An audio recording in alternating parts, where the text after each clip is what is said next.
son George has always had the strangest friends. I'm not sure why, but in his earlier years, he always attracted what would be considered the weird kids. I've got a ton of stories about this, but there's one that kind of sticks out like a thorn. He was in the 4th grade, and we had just moved due to my husband's reassignment, so George was new to his school. He had always been an outgoing and friendly kid, so my husband and I weren't particularly worried about his ability to make new friends. We were transitioning well as a family, and everything was going well with him at school. I was beyond pleased the first time I met all of George's classmates' parents, as they all seemed like upstanding, honest people. A few months after the move, I got a call from George's school in the middle of the day requesting one of his parents come in to discuss an incident involving him and another student. My husband was at work, so I assumed the responsibility and agreed to meet with the principal after picking up my son. I remember feeling a mixture of anger and confusion. Anger, obviously. I mean, my son had probably been in a fight, which I'd need to punish him for should I find out he was the antagonizer. But confusion as well. Physical altercations were very uncharacteristic of George, which made this more concerning to me. As I was walking him to the principal's office, he refused to answer any of my questions about the situation, which was also very unlike him. Usually, he was extremely talkative and what you'd call an oversharer, so his silence was somewhat unsettling. I figured he was either embarrassed or scared, so I didn't think much of it. The principal asked that George sit in the waiting room outside his office, so that's where I left him. After closing the door, the principal directed me to a chair in front of his desk, which is where I sat down. He began asking me questions about George, the kinds of questions you'd expect. How is his behavior at home? Does he listen? Does he talk back? Is he respectful? You know, things like that. I had nothing but positive things to say. George was an extremely well-behaved and respectful boy, and that's not the mother in me. I was just telling the objective truth. Eventually, the principal told me why I had been called in. Apparently, George had gotten into a brief altercation with a classmate after recess, a boy named Sebastian. I asked about the circumstances of the fight, and this is what I was told. They had been the last 2 students outside, and they were walking up the stairs together. Seemingly out of nowhere, George pulled an eraser out of his pocket and struck Sebastian over the head with it, causing him to fall to the ground and start screaming. I was baffled. It was totally unlike George to do something like that without being provoked. Plus, I had heard about the Sebastian boy before. George spoke fondly of him, like they were close friends. I asked the principal more questions, but he didn't seem to have the answers, and ultimately admitted that no one had seen the incident, but both boys had independently confirmed details of the story. He then said that George wasn't in trouble, as a little fight wasn't too uncommon. He told me that he just wanted to inform me, and that no further action would be taken, which definitely calmed me down. After that, he excused me, so I left. George was still silent about the whole thing as I drove him home, and only opened up to me right before bedtime. Admittedly, I had grown frustrated with him for not talking to me, which was probably why he quit the silent act. He told me that Sebastian had tricked him. I asked him to elaborate, and he told me that they had been playing make-believe Street Fighter. As per Sebastian's instruction, George had pulled out an eraser for a KO move of some sort. Out of nowhere, Sebastian fell to the ground and pretended to be really hurt. He then whispered in George's ear that he'd seriously hurt him if George didn't pretend like he'd attacked him. So that's what George did, and all the teachers assumed it had been a real fight. Rightfully so, I was pretty pissed. My little boy had been taken advantage of and falsely accused. Instead of going to the school, I decided to handle things myself. That night, I went through the school's directory and found Sebastian's mother's phone number. She introduced herself as Maggie, and I was kind of taken aback by how sweet and genuine she sounded on the phone. She told me she had heard about the incident, gotten the real story from Sebastian, and already reprimanded him. I thought it was kind of odd that Sebastian would have told the truth to his mother so soon, but I was happy I didn't have to do any convincing. She then went on to say that Sebastian had always had some minor behavioral problems growing up, and he'd sometimes think and act like another person entirely. I actually started to feel bad the more she told me. It seemed as if he wasn't fully in control of some of his actions. Maggie suggested that the boys schedule a sleepover to make up for the whole thing and become better friends, which I thought was a great idea. She offered to host, and I was appreciative of that. That weekend, I drove over to her house with George, who had returned to his bubbly, talkative self. Maggie invited me in, and the two of us got to know each other over some wine while the boys played in the basement. Like I said before, Maggie seems like a completely upstanding person, and I really enjoyed her company. I ended up staying for a few hours, and the time flew by. Eventually, I just had to ask about Sebastian's behavior, as it had been bugging me for a while. Her entire demeanor changed, and she lowered her voice a bit. She told me that he often had trouble making friends, and that he's seen a few doctors, all of whom think it's something he'll outgrow soon. She went on to say that he's gotten much better at controlling himself, and the fact that he was being more social at school was a good sign. I didn't inquire much more than that. I just wanted to make sure my son would be safe for the night. Maggie promised me George would be in good hands, and that Sebastian didn't have a history of getting physical or violent, more so just acting strange. That was enough reassurance for me. This woman was clearly genuine, and it actually felt kind of nice knowing that George would be helping Sebastian learn how to make friends. Eventually, it came time to leave, so I went downstairs to say goodbye to George. The two boys were laughing and playing Battleship. It looked like they were really getting along. I kissed my son goodbye and drove home. The next morning, I went to go pick him up. When I got to the house, he was waiting near the door with all his stuff and a smile on his face. I assumed the night went well. I said good morning to Maggie and packed George's stuff in the car. As we were driving away though, he started bawling out of nowhere. I asked him what was wrong in a concerned voice, and what he told me was quite literally jaw-dropping. George said that everything was going well until it came time to go to sleep. The boys had set up their sleeping arrangements in the basement, 2 air mattresses side by side. Everything seemed normal when they went to bed, but at some point in the night, George woke up. He wasn't sure why at first. Then he heard something. Whispering. It was coming from the bathroom. The door was slightly open, and there was a strange flickering light inside, not like a regular bathroom light. As George described it, it seemed more like a candle light. He listened closer and realized it was Sebastian talking. But he wasn't just talking, he was having a full conversation. George thought maybe he was on the phone or something, but the more he listened, the weirder it got. Sebastian wasn't calling himself Sebastian, he was calling himself Mr. Jim.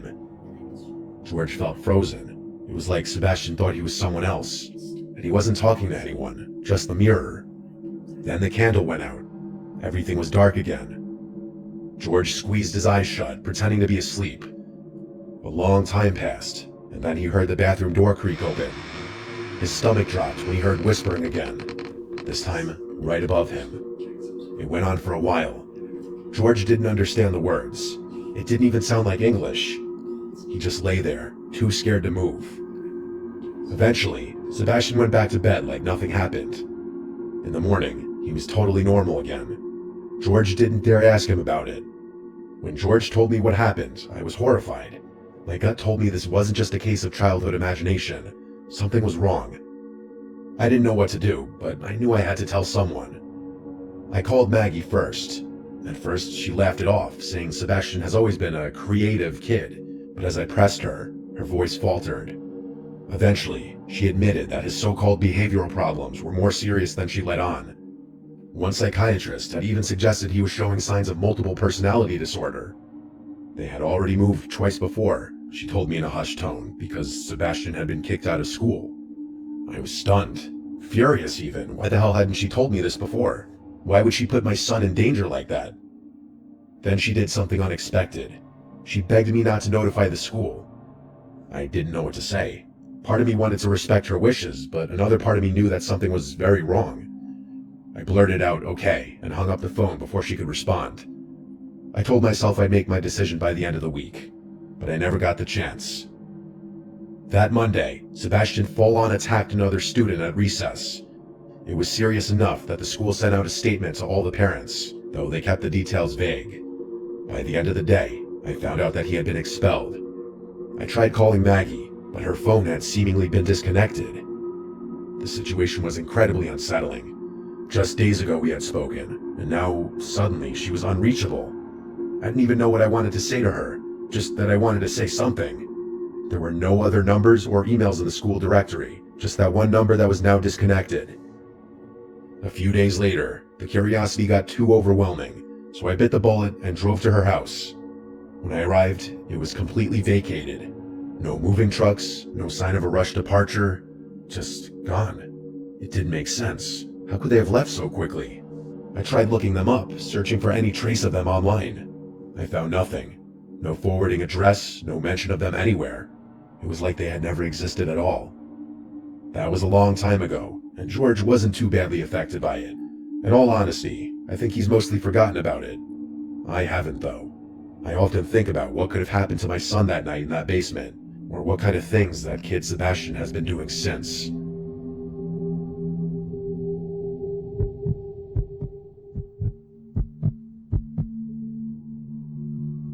My upbringing was a little unorthodox. I grew up in a Southern Baptist household, the kind where we didn't believe in ghosts, but were absolutely certain about demons. Let me explain. If something strange happened, it wasn't a spirit or wandering soul. It was something darker, something biblical. I never fully bought into it, but the message was drilled into me from a young age. Rejecting demons meant rejecting scripture itself. My mother, though, was different. Faith was optional for her. She wasn't atheist or agnostic, just indifferent. She'd say things like, "God and I have an understanding," whenever I pressed her about church. While I leaned into religion as a source of structure and stability, she drifted further from it. It was one of the many things that widened the gap between us. I won't sugarcoat it. My mother struggled with addiction, mental health issues, things she never wanted help for. Some days she was functional, others she was downright insane. I tried not to take it personally, but it was hard. Looking back, she definitely had schizophrenia or some kind of adjacent condition. But before you say anything about my family being neglectful of her mental health, it was a different time back then. One afternoon, I had a nightmare so vivid that I still remember every detail to this day. In the dream, I was lying in bed when my mother stormed into my room, screaming in a fit of rage. She grabbed me by the wrist and started shaking me violently. I woke up in a pool of sweat, my body still rigid with fear. But before I could shake off the dream, it happened again. Except this time, I wasn't asleep. The door barged open, and there she was, just as she had been in my nightmare. Same expression, same unhinged anger, same words. It was like the dream had been some kind of prophecy. I barely managed to push her off and yell for her to stop, and then it was over. She left as suddenly as she had entered, and when I confronted her the next morning, she had no memory of it. She seemed confused, even a little hurt that I was so shaken. I told myself it was a coincidence, some bizarre overlap between my subconscious and her moods, but part of me wondered if it was something worse. A few weeks later, I heard her screaming from the backyard. It was a strange sound, not a panicked scream or even a distressed one. The scream sounded more excited. I don't even know if that makes sense, but that's the best way I can describe it. I rushed outside and froze at what I saw. My mother was standing in the yard, grinning, holding a massive 7-foot-long snake in her bare hands. That was terrifying enough on its own, but there's something you don't know which made it even worse. My mother had a lifelong phobia of snakes. She couldn't even look at them on TV without recoiling. But there she was, gripping one like it was a toy. She said, "Come here," and motioned for me to grab the snake. I took a step back, shaking my head. I literally said, "Mom, what the hell?" But the look in her eye told me she couldn't even understand the words I was saying. She just smiled wider and tilted her head like she was trying to scare me. I couldn't deal with it. I turned and ran back inside, slamming the door behind me. My heart was pounding. I peeked out the window and saw her still standing there, holding the snake like an offering. Eventually, she let it slither onto the ground and walked back inside as if nothing had happened. Later, when I asked her about it, she shrugged like I was making it up. She told me I must have had a strange dream and refused to entertain me when I continued to ask about it. That was nothing compared to what I'm about to tell you, though. That winter, my church held an overnight lock-in. I was relieved to go. Church was my escape, a place where I could be around predictable, normal people. My mother dropped me off completely sober and even kissed my forehead before driving away. At around 4:30 a.m., just as we were settling into sleep, a loud knocking echoed through the chapel. We all sat up, glancing at each other. The knocking moved, traveling around the building in an impossible way at times. It sounded like it was coming from multiple directions at once. It wasn't wind, it wasn't an animal. It was rhythmic, circling the chapel like someone or something was trying to break in.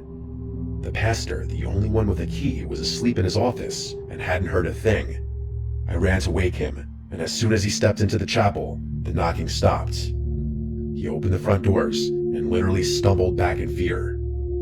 Standing there, barefoot and sweating in the freezing air, was my mother. Her clothes were disheveled, and her hair was dripping with sweat. Her lips were moving, but I couldn't hear what she was saying. She didn't acknowledge the pastor. Her eyes locked on me immediately. A slow, unsettling smile stretched across her face as she walked toward me. I wanted to run. The pastor tried to hold me back, whispering, "Stay here." But I felt completely powerless, like I had no choice but to go with her.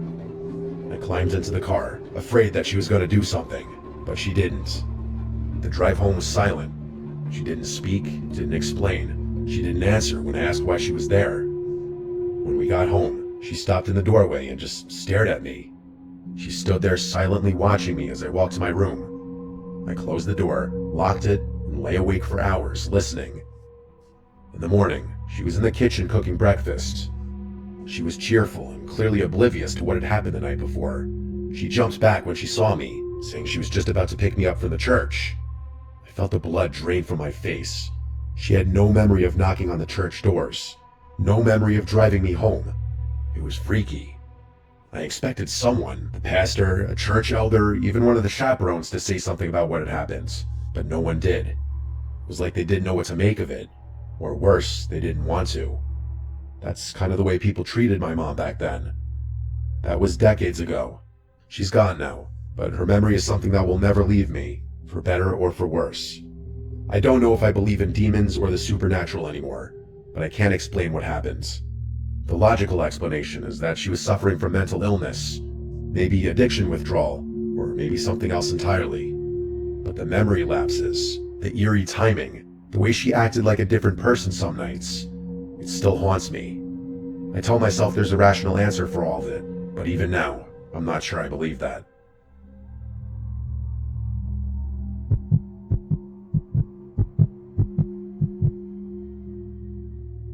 My eldest son started sleepwalking when he was about 8 or 9. I had heard of kids going through phases like that, so I wasn't too concerned at first. It was just one of those things. A little unsettling, sure, but nothing I thought much about. I'm a pretty light sleeper, so none of my kids have ever been able to sneak around the house at night without me knowing. That's actually how I first figured out about my son's habit. Most nights, I'd wake up and find him standing in the hallway outside my bedroom, rocking slightly on his heels, shifting his weight from foot to foot.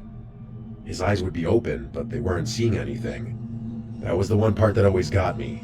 For any of you who have lived with a sleepwalker, you know exactly what I'm talking about. His gaze would pass right through me, empty and distant, like he was looking past me into something I couldn't see. It was always extremely strange, and I never fully acclimated to finding him like that. Sometimes he'd mumble something under his breath, words too soft and slurred to understand. Other times, he wouldn't make a sound, just standing there, breathing in that slow, steady way that somehow made it even worse. I'd gently guide him to bed, whispering his name, telling him everything was fine. He never seemed to remember any of it in the morning. Things escalated a few months after I made the realization that he was a sleepwalker. One night, I woke up to a rhythmic tapping sound. It sounded like water droplets repeatedly dripping onto a window pane, only it wasn't raining outside. It was soft, barely loud enough to wake me. At first, I thought it was part of a dream, some far-off noise that my half-asleep brain had misinterpreted. But as I lay there, the sound continued, steady and deliberate. It wasn't sporadic like rainfall would be. It occurred at regular intervals, and always at the same volume. I kept listening, trying to figure out what it could be. It wasn't the house settling, and it wasn't the wind outside. It was too precise. Once I realized the tapping wasn't going to stop, I begrudgingly accepted that I'd have to deal with it. I sat up and looked towards the door, which is where the sound was coming from. My husband was fast asleep, and I didn't want to disturb him. I should mention that I wasn't scared, just curious. Otherwise, I probably would have woken him up. Anyway, I got out of bed to investigate. When I stepped into the hallway, I saw him, my son, facing the wall, his forehead lightly knocking against it in slow, measured taps. His fingertips gently grazed the wall in rhythm with his forehead taps, as if he was trying to walk through it. I remember calling his name, my voice barely above a whisper. He didn't react, just kept pressing his head forward, knocking it in that eerie rhythmic way, like he was testing something, like he was trying to push through. I stepped closer, but right before I was about to intervene, I hesitated. Something about the way he was moving genuinely sent a chill right through me. I gently reached out and placed my hand on his shoulder, shaking him just enough to pull him out of whatever trance he was in. He blinked, took a step back, and then, as if nothing had happened, let me lead him back to bed. He never mentioned it in the morning. It happened a few more times, but it was pretty infrequent if I'm being honest. I figured it was just another strange habit of sleepwalkers. Maybe some kind of subconscious response to the wall being there. Some internal sense of space that his dreaming mind hadn't accounted for, and eventually he outgrew it. The sleepwalking stopped, and the strange, vacant staring in the hallway became a weird little memory that I mostly forgot about. That is, until my younger son started doing the same thing years later. The sleepwalking, I mean. At first, I brushed it off. Kids go through phases. Some behaviors repeat themselves. It was just so uncanny that both of them started sleepwalking around the same age. Again though, nothing too unusual. Genetics are a fascinating thing. But eventually, I started noticing the little details. The things that gave me a growing sense of concern. It wasn't just that he sleepwalked. It was how he sleepwalked. He stood in the hallway, shifting from foot to foot, his eyes open but unfocused. He moved the same way as my older son had, with that slow, eerie rhythm. Like his movements weren't completely random. It was unsettling. It felt like I was living the memory of watching my older son do the same thing years earlier. But it got worse than that. One night, I woke up to that tapping noise again. I already knew what I'd see before I stepped into the hallway, and I was right. There he was, forehead pressed to the exact same spot, knocking against the wall like he was trying to step into something that wasn't there. It was the exact same behavior my older son had exhibited all those years ago, from the forehead taps all the way down to the way his fingers brushed against the wall. I called his name. Nothing. I touched his shoulder. Nothing. He just kept knocking, his small body swaying slightly, lost in some deep, unreachable place. And that's when it hit me. He had never seen his older brother sleepwalk. At least not that I know of. His brother hadn't done this in years. There was no reason for him to exhibit the same exact behavior. Not just the wandering, but the standing, the tapping, the eerie, misplaced urgency of it. I don't know why, but that thought made me feel sick. After some badgering, I eventually snapped him out of his trance. I guided him back to bed and tucked him in like I had done so many times before, trying to tell myself that it was just one of those things. And then, just like his brother, he outgrew it. Just like that, no more sleepwalking, no more tapping. He had no recollection of it either. For years, I didn't think about it. In all honesty, I had forgotten about the whole thing, but there's a reason I'm writing this now. My sons are away at college now, and the house is a lot quieter than what I'm used to. Because of that, my husband and I have to find new things to occupy some of that downtime with. A few weeks ago, we decided to renovate the house. The house is pretty old, and we've lived in it long enough that we've decided to change things up. New floors, new paint, some fresh updates to make the place feel new again. It was all minor work, nothing too intensive. We were stripping the old wallpaper when we noticed something underneath. At first, I thought it was just some old backing or maybe a weird stain, but as we peeled more away, my breath caught. It was an old, antique-style mirror, a mirror that had been covered for some reason. My first thought was, why the hell would someone cover a mirror instead of removing it? I felt ridiculous, standing there staring at a piece of glass like it was going to do something, but I couldn't help but feel like we weren't supposed to find it, like it had been sealed away for a reason. And that's when I realized the mirror was positioned in the exact spot on the wall that my sons had been bumping into all those years ago. The memories came flooding back, and I stood there in shock. There was no logical reason they should have known it was there. They couldn't have, and yet somehow they had. Both of them had independently been trying to walk into something that was impossible to see through the wallpaper. Forget about the fact that they were unconscious. I immediately got rid of that mirror, but I'm still pretty freaked out by the whole thing. There's got to be some kind of rational explanation for this, but I can't think of one. I still don't know what to make of this. I really don't.